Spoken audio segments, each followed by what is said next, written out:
It started on an ordinary Friday afternoon, but for 16-year-old Emily Carter, it was about to turn into the longest and most terrifying day of her life. Emily was the kind of girl most people didn't notice in the crowded halls of Brookfield High. She was quiet, kept to herself, and often found refuge in the far corner of the library during lunch breaks. With her chestnut hair always falling across her face and her voice barely above a whisper, Emily carried the weight of invisibility, except to the bullies who had made her their favorite target. For months, they had teased her for everything: her thrift store clothes, her stutter when nervous, the way she avoided eye contact. But lately, the cruelty had escalated. It wasn't just snide remarks in passing, it was shoving her into lockers, stealing her notebooks, and spreading rumors that she thought she was better than everyone. Emily never fought back. She believed if she stayed quiet, they would eventually lose interest. But she was wrong. Very wrong.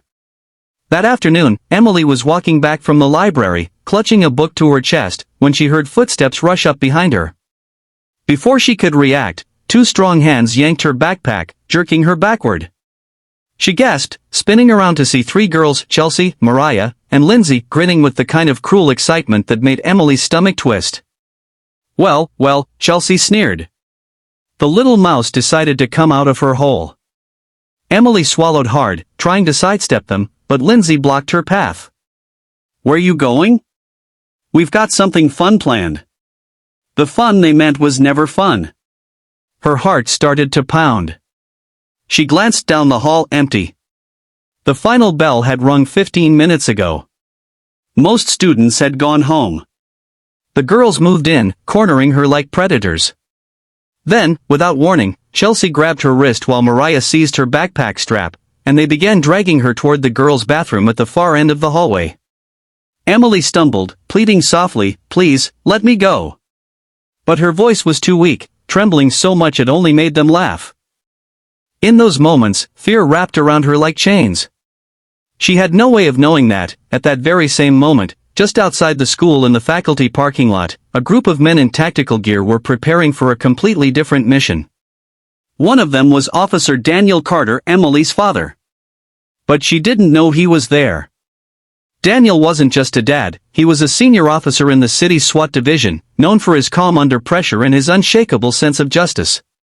His team had been running a covert surveillance operation nearby when he decided to make a quick stop at the school office to drop off some signed papers for the principal.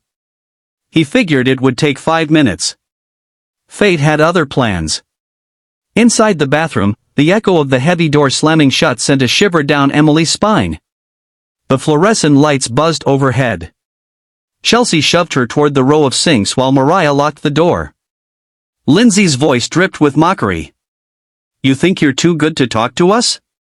Too good to be normal?" Emily shook her head, panic rising. "No. I don't." But before she could finish, Chelsea reached into her bag and pulled out a phone. "Let's see if the internet wants to meet our little shy mouse. Maybe she can be famous for once." Emily's stomach dropped.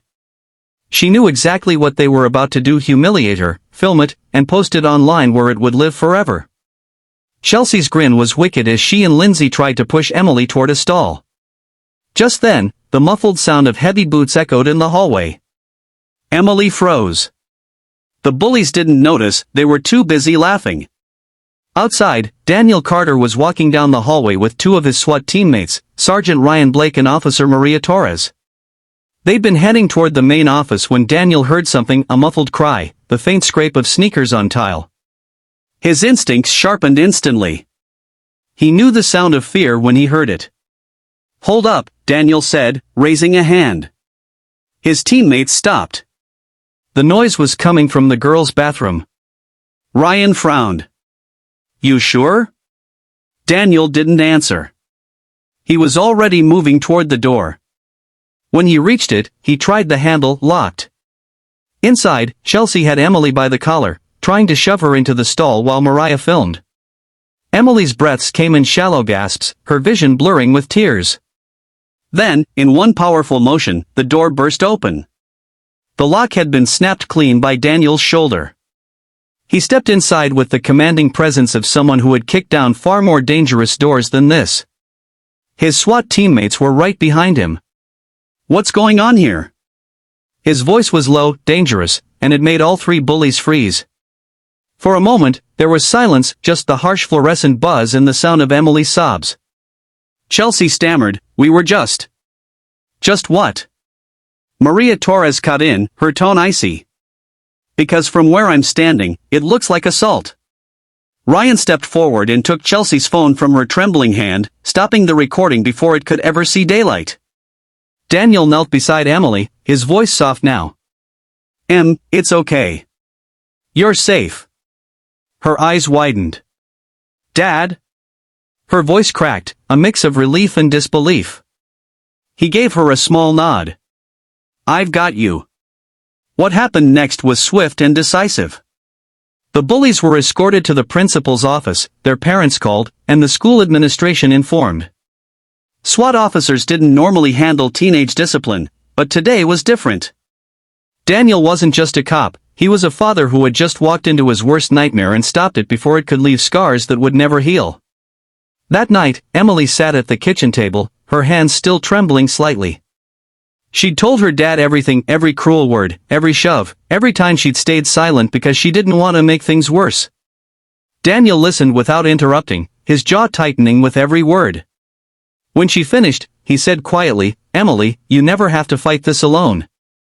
Not ever. And the next time someone tries to hurt you, you speak up.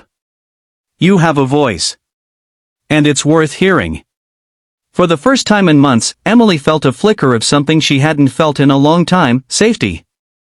Not just because her dad was a SWAT officer, but because she finally believed she didn't have to hide anymore. Over the following weeks, the incident spread around school not as another piece of gossip, but as a cautionary tale. The bullies faced disciplinary action, and students began looking at Emily differently. Some even apologized for standing by in the past. Slowly, the girl who had once sat alone in the library began to hold her head higher. And Daniel? He kept doing his job, protecting the city. But he also made sure Emily knew that his most important mission wasn't out there with his SWAT team, it was right here, making sure she knew she was never invisible. So if you're listening to this right now, remember, you might not have a SWAT dad to kick down the door, but you have a voice, and it matters. And if you see someone being hurt, don't stand by, step in, speak up, be the reason they feel safe again. If this story touched your heart, drop your thoughts in the comments below. And if you believe the world needs more kindness, subscribe to Be Kind Always, where every story is a reminder that compassion can change lives.